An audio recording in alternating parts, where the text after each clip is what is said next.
Oi pessoal, tudo bem com vocês? Bem-vindo à nossa quinta aula. E nessa aula a gente vai falar um pouco sobre diversidade natural na paisagem, óbvio, dar continuidade a esse conteúdo que a gente já começou, na verdade, nas duas últimas aulas, e falar um pouco sobre o exercício que temos na página 24 e na página 25 também. E para isso eu preciso que vocês estejam com o livro didático de vocês e um caderno para eventuais anotações. Então, isso é muito importante. Esteja sempre o material na hora de assistir a aula. Lembrem disso. Falando um pouco resumindo um pouco sobre nossas aulas anteriores, quando a gente iniciou esse conteúdo, eu lembro bem que a gente que eu situei para vocês, sobre a importância de encarar o fator climático como um fator muito importante para se definir aí a variedade na paisagem natural. A gente sabe que para cada zona térmica, para cada zona climática, a gente vai ter uma variedade muito grande, uma disparidade muito grande na paisagem. Então, se a gente observar, por exemplo, a zona polar para uma zona tropical, uma zona desértica, a gente vai ver aí que há mudanças drásticas na paisagem. Além disso, a gente falou também sobre a noção de Euroásia.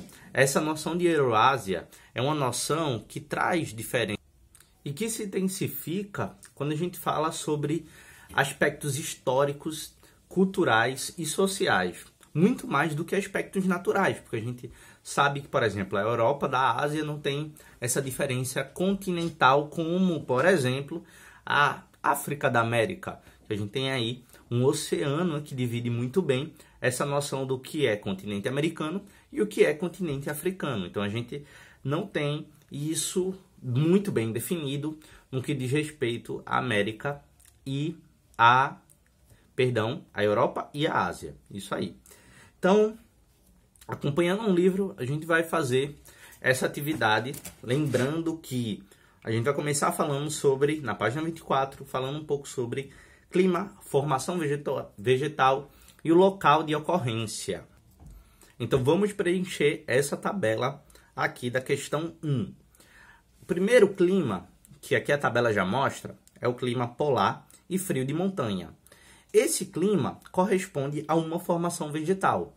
Que formação é essa? Tundra e vegetação de altitude. A gente tem aí o frio de montanha. Então, esse frio de montanha corresponde a uma formação vegetal típica de uma área elevada, montanhosa. E a gente tem aí a vegetação de altitude. E onde ocorre? Ocorre principalmente no norte da Rússia e no Himalaia. O segundo, a gente não tem um clima, mas a gente tem a formação vegetal, que é a floresta de coníferas. Baseado no que a gente leu sobre floresta de coníferas, quem não leu, volta aí no livro, vê aí sobre domínios, e a gente vai ver que a floresta de coníferas ocorre em clima frio. E o local principalmente é o norte da Europa e da Ásia. Suécia, Finlândia, Rússia são alguns exemplos que a gente pode observar a ocorrência de floresta de coníferas. Tá bem? O próximo clima é o temperado. O que ocorre no clima temperado? Floresta subtropical e temperada. E aonde ocorre? Na maior parte da Europa, grande parte da Europa, leste da China, sudoeste da Austrália. Então a gente tem aí um clima que é bem abrangente no que diz respeito a esses continentes. O próximo clima é o clima tropical. E o clima tropical corresponde à floresta equatorial, tropical ou savanas. Sim, ocorre em savanas não só no continente africano, ao contrário do que muitos podem estar pensando. Local, grande parte da Índia, cujo clima se assemelha a muito próximo ali do norte da África. Então, por isso que a gente tem a ocorrência de savanas. Clima desértico, formação vegetal, deserto. Isso aqui é meio que óbvio, né? O local, grande parte da Austrália e da Ásia, as áreas desérticas da Ásia e da Austrália. E, por último, clima equatorial, formação vegetal, floresta equatorial, e onde ocorre sudoeste da Ásia e ilhas oceânicas. Lembrando que agora a gente vai para, depois de a gente ter preenchido essa tabela, então quem não conseguiu acompanhar, volta um pouquinho no vídeo, preenche a tabela. Quem já fez a tabela, vê se está tudo certinho, gabarita a tabela E vamos aqui para a página 25. Todo mundo na página 25, com muita calma. Mentira, sem calma, vamos rápido, brincadeira. Vamos lá, primeira questão. Encabeçada pelo Monte Everest, há uma lista composta de 14 montanhas cuja altitude é superior a 8.000 metros. Quais são as semelhanças entre o ambiente das altas montanhas da Euroásia e dos domínios polares? Então, a gente precisa colocar aqui, fazer essa relação que tanto nas altitudes mais elevadas, quanto nas cordilheiras da Europa e da Ásia, e principalmente nas áreas polares, a gente tem o registro de temperaturas menores, então temperaturas menos elevadas, temperaturas frias. E, portanto, devem ocorrer questões muito parecidas no que diz respeito aos seus aspectos naturais, porque a gente tem aí climas frios. E isso decorre de milhares de anos, não é um processo recente, é um processo bastante antigo. Nessas regiões formam-se geleiras, por exemplo, com precipitação de neve, ocorrência de neve. E uma escassa vegetação, ela não é só escassa, como ela também é espaçada, tem um espaço de uma para outra. E a gente tem aí o predomínio da tundra. Também há algumas espécies, como por exemplo, pinheiros. Então, lembrem bem daquela região ali do extremo norte da Europa. É uma região que vale destacar. Segundo, leia o texto abaixo. E o texto abaixo fala sobre o quê? Sobre monções. Que aspecto positivo das monções é esse? Então, sobre o aspecto positivo da monção, a gente destaca principalmente à medida que as águas do rio extravasaram durante as cheias das monções, retornaram à calha do rio e, portanto, os solos e suas margens se tornaram aptos para o cultivo de arroz, cultura que se realiza há milênios de anos na Ásia, parte da cultura alimentar do arroz. Então isso foi muito importante, as monções foram muito importantes para intensificar o processo de cultivo de arroz na região. Então isso é um aspecto extremamente positivo. B.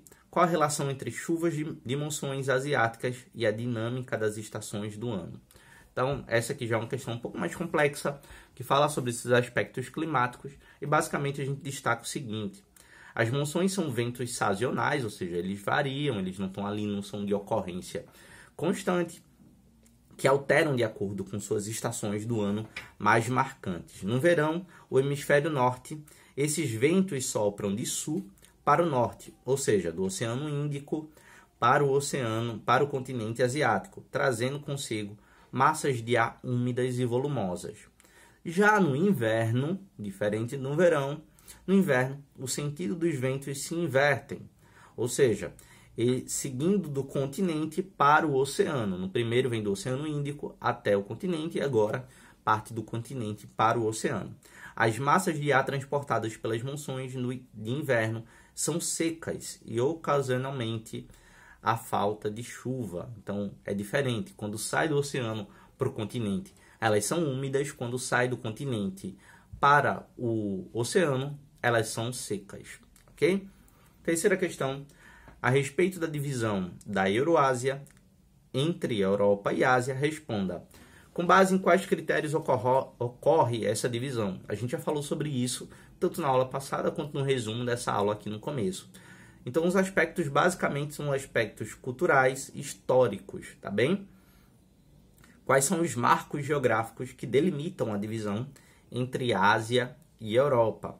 Então, a gente tem aí os montes Urais, como, por exemplo, que ele corta a Rússia no sentido da sua longitude. Portanto, a Rússia, aí a gente tem a Rússia parte Europa, parte Ásia, porque esses montes Urais vai cortar, delimitar a Rússia. Além disso, existe o Mar Cáspio, existe o Mar Negro e as cordilheiras que se estabelecem na fronteira Europa-Ásia. Então, são basicamente essas barreiras naturais que a gente define como limites ou fronteiras naturais, não imaginárias, naturais, que diferenciam esses dois continentes. não diferenciam, perdão, mas eles delimitam esses dois continentes. Lembrando que a diferença ela é cultural, tá bem? A quarta questão, no que diz respeito à distribuição de suas terras, quais peculiaridades a Oceania representa em relação aos demais continentes?